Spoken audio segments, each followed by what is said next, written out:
Just imagine பண்ணி பாருங்க, ஒரு நெருப்புல எரிஞ்ச உடம்பு கிட்ட வந்து, ஐயா தயவு செய்து என்ன காப்பாத்துங்க, என்ன ஹாஸ்பிட்டல் கூட்டு போங்க, அந்த ஹாஸ்பிட்டல் கூட்டு போற காசை கூட உங்களுக்கு கொடுத்துறேன்ட்டு கெஞ்சுறாரு. இதுல நம்ம நில கொலை வைக்கிற விஷயம் என்னன்னா, விபத்து நடந்த இடத்துல இருந்து அவர் 600 மீட்டர் ஓடிய வராரு ஹெல்ப் கேட்கறதுக்காக மக்கள் கிட்ட.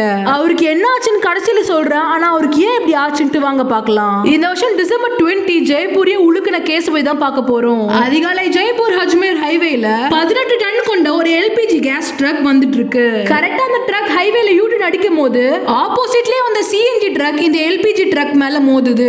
கொஞ்ச நேரத்துல எல்பிஜி கேஸ்லாம் லீக் ஆக ஆரம்பிச்சது. பிரச்சனை தெரிஞ்ச LPG gas truck driver Janveer Singh அப்பவே அவர் அந்த ட்ரக்கை விட்டு போட்டு ஓடுறாரு. ஏன்னா அவருக்கு தெரியும் கேஸ் லீக் ஆயிட்டு இருக்குன்ட்டு.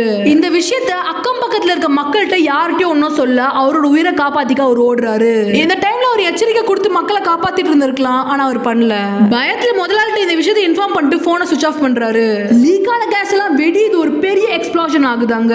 இப்போ வரைக்கும் 19 பேர் இந்த நிகழ்வால இறந்திருக்காங்க மற்றும் 35 பேருக்கு ஹாஸ்பிடல்ல சிவியரா ட்ரீட்மெண்ட் போயிட்டு இருக்கு.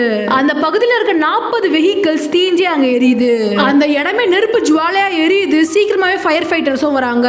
ஸ்டார்டிங்ல பேசின நபர் ஹாஸ்பிடல்ல சேர்க்கிறாங்க, ஆனா அங்க ட்ரீட்மெண்ட் பயன் இல்லாம அவர் உயிர் இழக்கிறாரு. அந்த டிரைவர் அவரை மட்டும் காப்பாத்திக்கிட்டாரு. மக்களை எச்சரிச்சிருக்கலாம், ஆனா எச்சரிச்சிருந்தா நிறைய பேர் உயிர் காப்பாற்றப்பட்டிருப்பாங்க.